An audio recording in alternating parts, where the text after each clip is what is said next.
All right, we are going to finish up the notes on animal kingdom and animals and some of their characteristics. That is going to take us through some of the vocab that you have listed. We're going to talk about symmetry, and symmetry is how you can divide an organism and get equal sides when you divide them, whether or not they can move. And if animals are not able to move, they are at least able to move at some stage in their life. And then segmentation, where the body is divided into different sections. So, animals are a lot of times segmented organisms. They have a repeating series of body units that may or may not be similar to one another. So, for example, it shows the centipede and the earthworm that have segments. When you get to arthropods, excuse me, there's a head, there's a thorax, and there's an abdomen. There are different types, 3 different types of symmetry. The most primitive type is asymmetrical.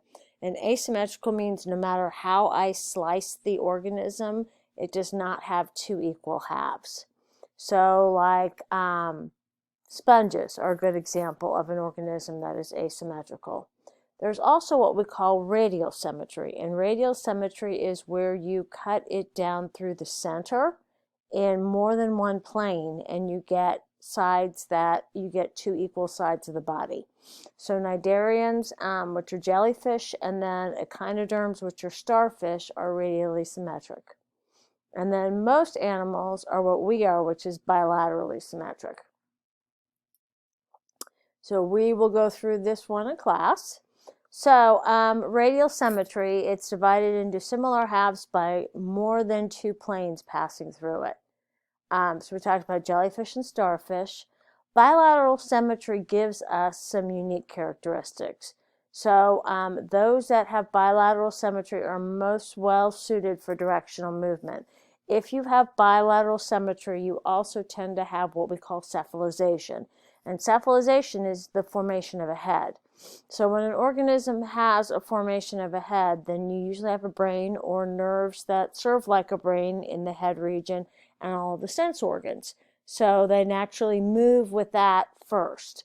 So when you're talking about bilateral symmetry, it's a body plan in which the parts are arranged into a right and left half around a center plane. So if you cut it down the middle, it would be have mirror images of each other. Let me go back here. I went through that other one too fast. If you look here, so like here's a hydra. A hydra has radial symmetry. I can cut it 3 different ways, and it will be 2 equal halves. Something that's bilaterally symmetrical, or bilateral symmetry, can only be cut one way in order to get the organism to have 2 equal halves.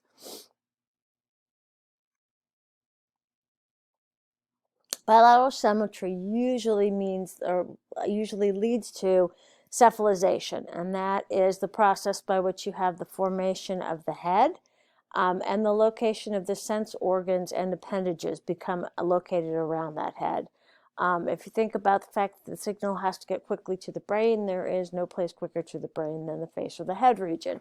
So once you get that head formation and the sense organs on it, you have brain development in that particular region, and then the organism leads with the head because it has the sense organs on it.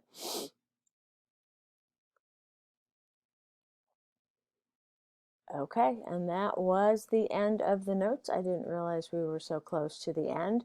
One thing that we will be going through, or that you should probably look at, where it says classification notes, there's also a section of notes on the kingdoms, what separates one kingdom from another, and that's part of what is also in your CK12 textbook. So there are actually 2 videos when you look on the classification notes.